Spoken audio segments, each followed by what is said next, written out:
We're now at General Lee's headquarters. General Lee gets here around 1 to 2 o'clock in the afternoon on July 1st.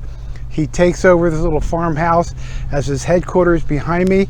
And to give you where we are, behind me again is the Chambersburg Pike, where we started out. And way off in the distance, you can see General Reynolds' statue, and then Buford in front of him. And so Cashtown is way out there on the foothills of the Blue Ridge Mountains out there. So Lee comes up the Chambersburg Pike and he sets up his headquarters here, which we are now on Seminary Ridge. You can't see it from behind his headquarters, but the seminary is now behind us. So now the Confederates have taken her ridge, McPherson's Ridge, and they've also now taken Seminary Ridge.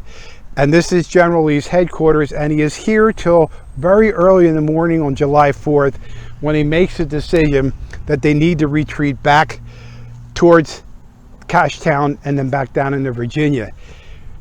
To show you how much things have changed, in front of me you now see a tall grassy field. 3 years ago there was a motel back here.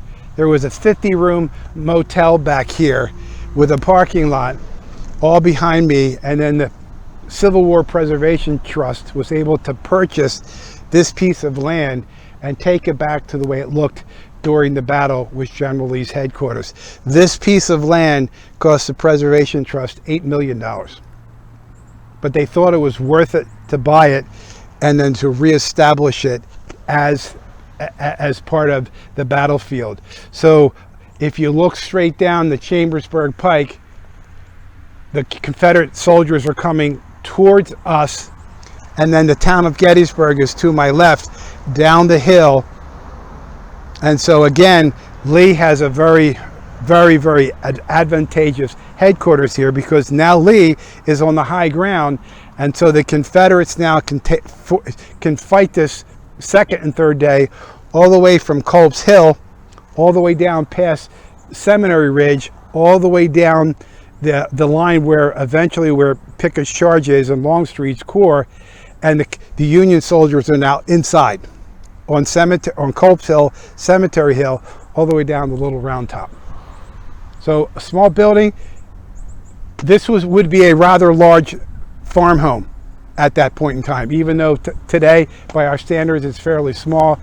That's a fairly large farm home for the time period, and the farm was out here that we see out here. So General Lee's headquarters, and you could not get inside of there till a couple of years ago when the Civil War Preservation Trust was able to purchase this land.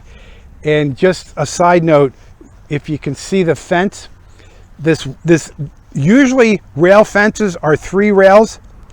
Out here in the Gettysburg area, a lot of these rails are 5 rails high, and one of the reasons is because there's a lot of horses out here that they raise, so they had to make the fence 5 rails and make it much higher so the horses couldn't get over it.